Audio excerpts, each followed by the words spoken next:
అమ్మ కడుపున ఆఖరివాడిగా పుట్టిన అందరికీ మంచి చేయాలి, మేలు జరగాలి అనే విషయంలో ముందువాడుగా ఉంటాడు.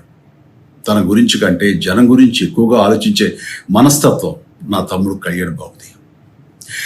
ఎవరైనా అధికారంలోకి వచ్చాక ప్రజలకు ఏదైనా చేయాలనుకుంటారు.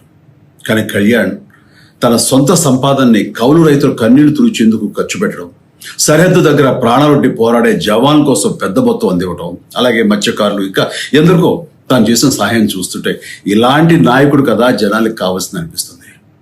ఒక రకంగా చెప్పాలంటే సినిమాలోకి తను బలవంతంగా వచ్చాడు, రాజకీయాలు మాత్రం ఇష్టంతోనే వచ్చాడు. ఏ తల్లికైనా తన కొడుకు కష్టపడుతుంటే గుండె తరుక్కుపోతుంది. అలాగే ఏ అన్నకైనా తన తమ్ముడు అనవసరంగా మాటలు పడుతుంటే బాధ వేస్తుంది. అలా బాధపడుతున్న నా తల్లికి ఈ అన్నయ్యగా ఒక మాట చెప్పాను.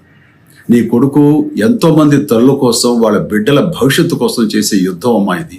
మన బాధ కంటే అది ఎంతో గొప్పది అన్నాను. అన్యాయాన్ని ఎదిరించకుండా మౌనంగా ఉండే మంచివాళ్ల వల్లనే ప్రజాస్వామ్యం మరింత నష్టం అని నమ్మి జనం కోసం జన సైనికుడు అయ్యాడు. తాను బలంగా నమ్మిన సిద్ధాంతం కోసం తన జీవితం రాజకీయాల్లోకి అంకితం చేసిన శక్తిశాలి పవన్ కళ్యాణ్.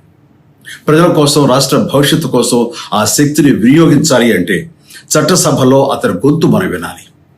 జనమే జయను నమ్మే జనసేనాని ఏమి చేయగలడో చూడాలంటే మీరు పిఠాపురం ప్రజలు కళ్యాణ్ని గెలిపించాలి. మీకు సేవకుడుగా, సైనికుడుగా అండగా నిలబడతాడు. మీకోసం ఏమైనా సరే కలబడతాడు, మీ కళ నిజం చేస్తాడు.